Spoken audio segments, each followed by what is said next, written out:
Welcome back. The city of Johannesburg is hosting the 7th AfriCity Summit. It starts this Sunday and ends on Thursday, the 3rd of December. The summit, which takes place every 3 years, will be held at the SACN Convention Centre. It will encourage discussions among all stakeholders on the African Union's 2063 vision. This vision aims to ensure the socio-economic transformation and sustainable improvement of the living conditions of the people of Africa within the next 50 years.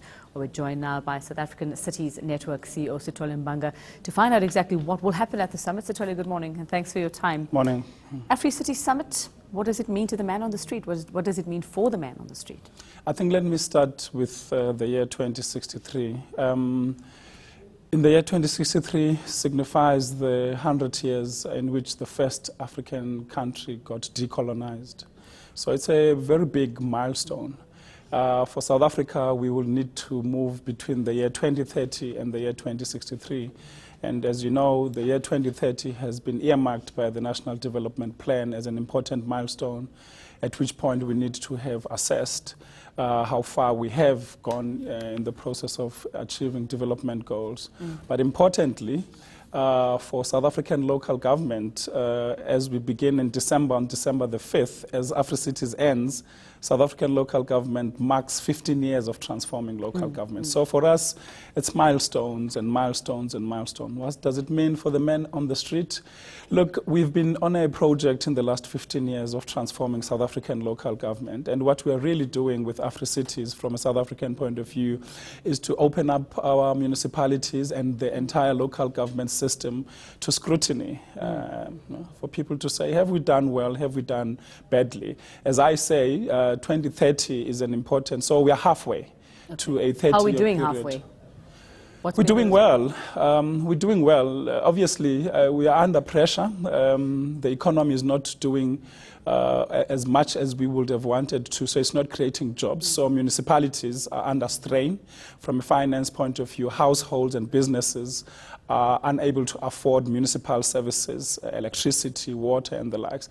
But if you have to utilize statistics, I mean, we have delivered water to households, waste is being collected. So the basics are being done, but the other side of the coin is not happening at the same rate as we would have wanted. And yet we've seen more and more service delivery protests. We've seen more frustrations in and around Johannesburg. I had someone telling me that if you look at the total number of protests, no less than 10% of them are related directly to local government, if you were to look at all protests that have taken place in the last 5 years. So, yeah. Okay. So what do we tell the rest of the participants who are coming to Johannesburg? We're hosting this. What do we offer them, considering our own? The African Union, and I think in particular the chairperson of the African Union, Dr. Zuma, I mean, has been driving an agenda around 2063. And she's talking about connecting Cape to Cairo through rail transport, ensuring that there's connectivity as Africa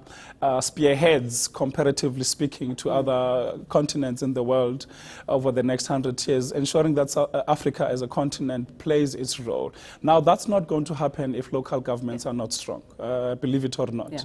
You need strong local government, you need strong mayoral leadership. In fact, what we are beginning to see, at least from a politics point of view, is that the model of governing a country is beginning to put municipalities at the center of everything else. So you can't govern if you do not have a strong core of municipalities. And that's the message that we are wanting to send out into the continent, as it were. Okay, so we have cities like Abidjan, Lagos, Accra, Addis Ababa, Brazzaville, Dhaka, Kinshasa, Nairobi, all coming to this to the summit. Which of those could we learn lessons from? All of them. Actually, Africa has approximately 15,000 municipalities as a continent, and there's none from which you can say you can never learn a lesson. It might be a big lesson, it might be a small lesson, and it's all about the good, the bad, and the ugly. We ourselves, as South Africa, we are not arguing that we are the smartest. In fact, the reason we are opening ourselves up to scrutiny is to say, let the continent see what we've done in the last 15 years and tell us whether it's been good, bad, or ugly, and what it is that we need to improve. So it's like a peer review of some sort. Okay, and how much feedback or how much do you take into consideration from ordinary citizens, from people who live in A lot. Let me tell you what South Africa will do post-Afri-Cities. So as we celebrate the 15-year period, one of the things that we have put on the table is that we're saying all of our 278 municipalities must be subjected to scrutiny by business, our social partners, worker organizations, yourselves as the media. So we're setting up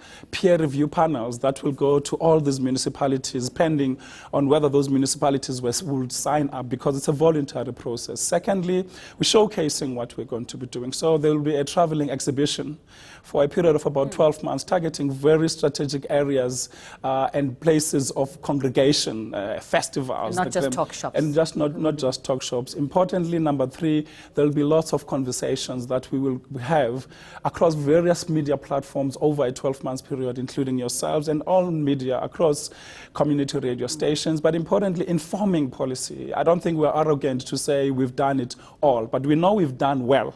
We don't think we've done it all. There's still a room of opportunity for the next 15 years to continue doing what needs to happen is that the economy needs to pump. Okay, well, we'll have to wait and see. Thank you very much. It all starts on Sunday.